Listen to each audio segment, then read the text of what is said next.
everyone, welcome back to Kids Talk. Today I'm going to read to you 5-minute princess stories. Cinderella, the Lost Mice. One clear winter night, the prince led Cinderella out to the balcony. I have a surprise for you, he said, handing her a box. Inside was a beautiful new coat. Oh, it's simply lovely, Cinderella exclaimed. Thank you. It was a pretty and thoughtful gift. The coat will keep her warm during the cold weather. The next morning, the princess showed her coat to Susie, one of her mouse friends. Isn't the prince thoughtful? Cinderella remarked. Nisa, Nisa, Susie exclaimed. The coat sleeve felt warm and cozy, especially compared to where the mice lived. A few minutes later, Jack and Gus went into Cinderella's room. It had been a chilly night in the attic, and the mice were still shivering. Cinderella, Cinderella, Jack called. He knew that if he told the princess how cold the attic was, she would do something about it. But she was rushing off to get dressed for a tea party, so she didn't hear her friend. Jack sighed. It was too cold for the mice to stay in the attic much longer.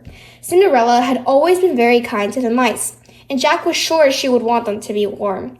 So he and Gus called the rest of the mice down from the attic. They sat in front of a blazing fire in Cinderella's room. Before long, their cold paws and tails had warmed up, and their teeth stopped chattering. They'd wait there until Cinderella got back. Soon, the new housekeeper came in to clean the room. When she saw the mice, she shrieked and shooed them away. Mice don't belong in the castle, she yelled. Now get out. The housekeeper didn't know that the mice were Cinderella's friends. She chased them with a broom. The frightened mice had no choice but to scramble back up to the cold attic. Brrr! Gus began to shiver as soon as the mice were safely upstairs. The mice really needed the princess's help. But how would they be able to speak to Cinderella when they were afraid to set foot downstairs? Wham! Suddenly the castle gardener barged through the attic door. Before the mice knew what was happening, he had trapped them. Now take them outside, they heard the housekeeper say. Take them far away so they never return. Meanwhile, Cinderella's tea party had ended, and she and the prince were out riding. As their horses trotted through the countryside, they saw the castle gardener tending to something in one of the fields. Hello. The prince called out. It's much too cold to be working outside. But the gardener did not answer. The prince called to him again, and still got no reply. As they rode on, the police turned to Cinderella. That was odd, he said. I can't believe he did not hear me. Why wouldn't he answer? Perhaps he was lost in thought, Cinderella replied. Cinderella was right. The gardener had been trying to make a decision. He was about to let the mice go, as the housekeeper had ordered, but he was worried about them. He knew it was too cold outside. Finally, he decided to take the mice to the stables. Now don't tell the housekeeper, he told the stable workers, but these poor mice need a warm place to stay and a bite to eat. The mice were very grateful for their new friends.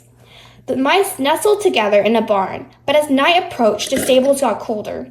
Luckily, the horses were very friendly. They told the mice to snuggle in their manes to keep warm. That's Nisa, said Gus as he drifted off to sleep. Later that night, back at the castle, Cinderella was starting to worry. She hadn't seen the mice since that morning. Jack and Gus nearly always came by in the evening. Cinderella was searching for the mice when she ran into the prince.